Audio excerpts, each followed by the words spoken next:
Welcome back to a Book a Day podcast.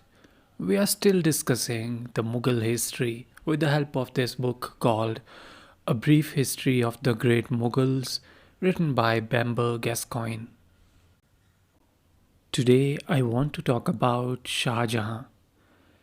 And when we think of Shah Jahan, we think of the great Taj Mahal, one of the seven wonders of the world. We think of white marble, we think of symmetry when we think of the Taj Mahal. So naturally, we imagine romance, beauty, eternal love, all of that carved into stone. But Shah Jahan's life was not that kind of a poem written gently. It was an empire built through blood, ambition, and inheritance. And remember, Taj Mahal is not the beginning of his story.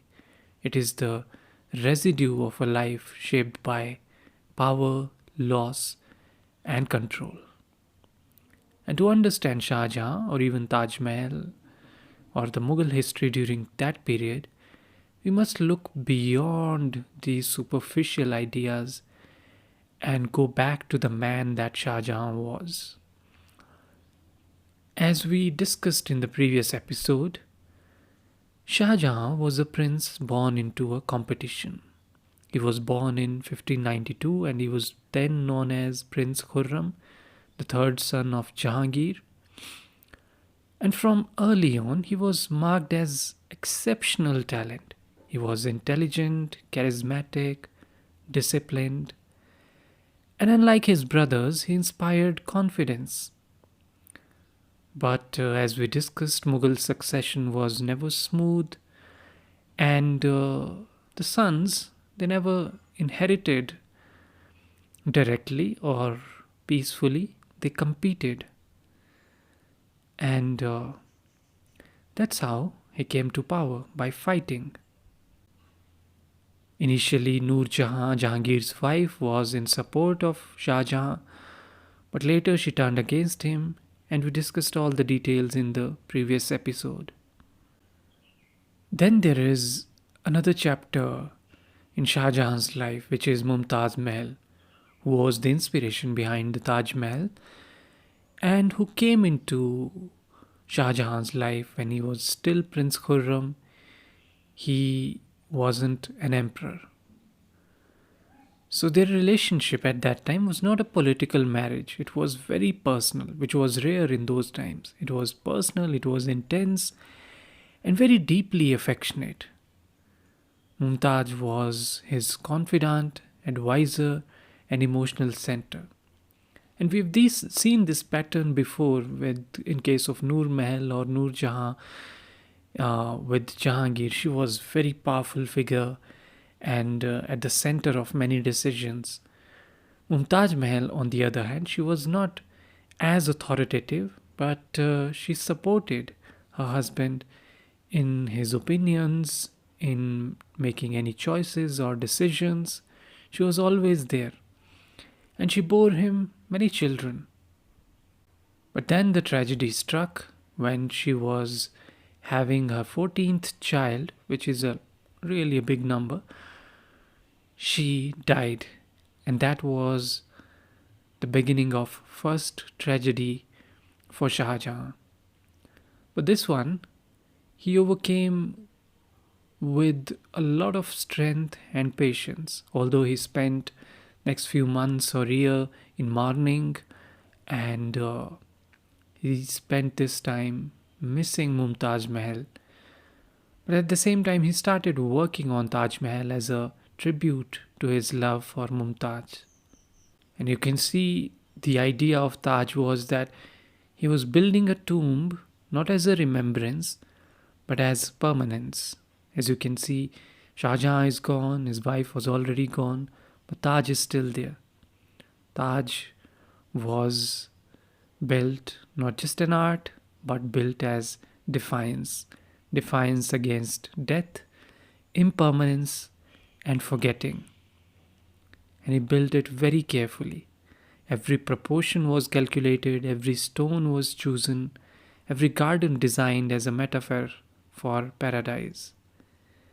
love in this sense was expressed not just through words but through the sheer scale of it. That's the beauty of Taj Mahal. It's grand. The grandness is the beauty. And to give you a little more technical details about the Taj Mahal, let me read this passage from the book. It says, "The Taj was the logical conclusion and synthesis of several strands which already existed in Mughal architecture. The garden setting, square and divided by stone water courses, had been brought by Babur from Kabul. The slender flanking minarets had been prefigured in the gateway to Akbar's tomb, as had the pleasures of inlay in white marble in the tomb of Itmidadullah, and the exterior shape, with its swelling dome above an arched alcove, is a concept which derived originally from Persia but which developed a very individual character in India and achieved its perfection in the Taj. Its growth and decay as a form span roughly a century. In Humayun's tomb, impressive but gawky and commenced in 1564, it is still in the bud. In the graceful lines of the Taj, it is in perfect bloom. And in the tomb which Aurangzeb completed for his wife in 1678 at Aurangabad, spindly and almost Gothic, but with far more charm than it is usually allowed, it has gone to seed. In a very real sense, the only architects of the Taj Mahal are Shah Jahan and the Mughal tradition."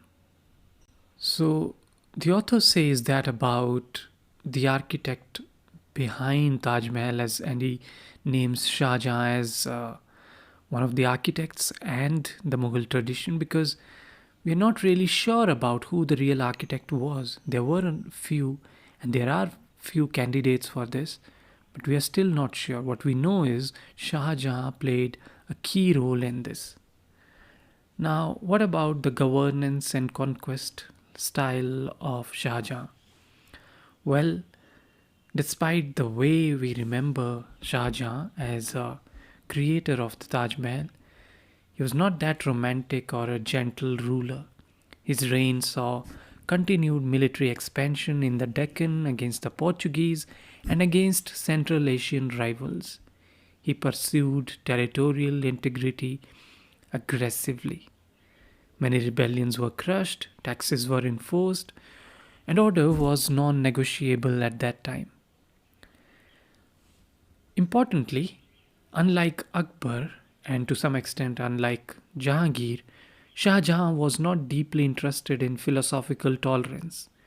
He leaned more towards Islamic orthodoxy, reversing some of Akbar's pluralistic experiments. And at one point, he ordered that no new temples would be built under his reign.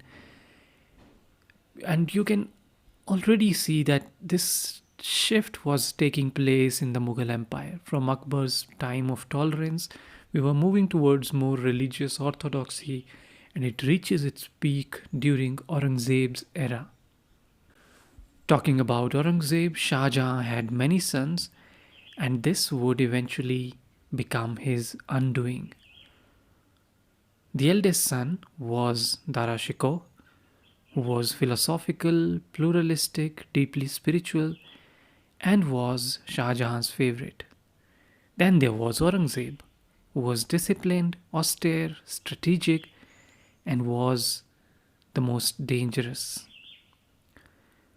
What happens really is, because Dara Shikoh was close to Shah Jahan, he keeps him in the palace. He keeps him close to him. Doesn't send him to many military conquests. On the other hand, Aurangzeb, who is not very close to Shah Jahan, Shah Jahan sends him to these conquests. As a result, it benefits Aurangzeb. Although intention was not really that, but it benefits because Aurangzeb is battle hardened.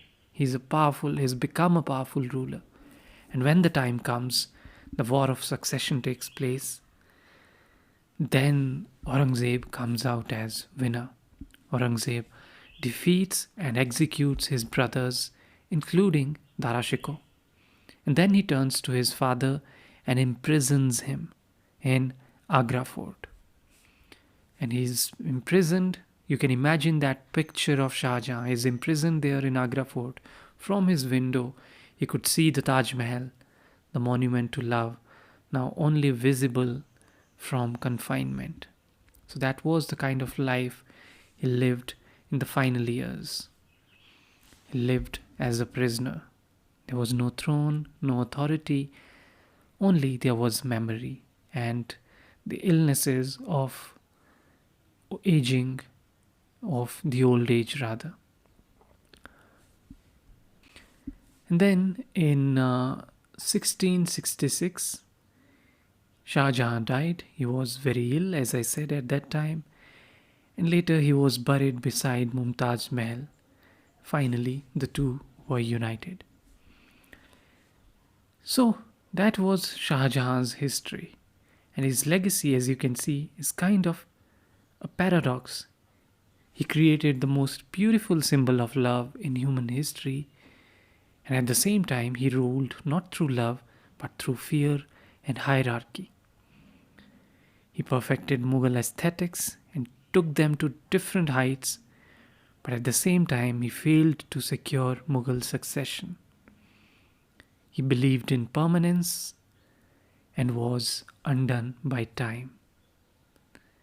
I'm sure he learned his lesson that nothing was permanent, although he tried to defy that logic through building Taj Mahal, because Taj Mahal, as I said, it still stands. He tried to do that, defy time, defy impermanence. But as we know in history, empires do not last, people do not last, nothing really lasts forever. And that was Shah Jahan's true lesson, that beauty may outlast power, but power always shapes the cost at which the beauty is made.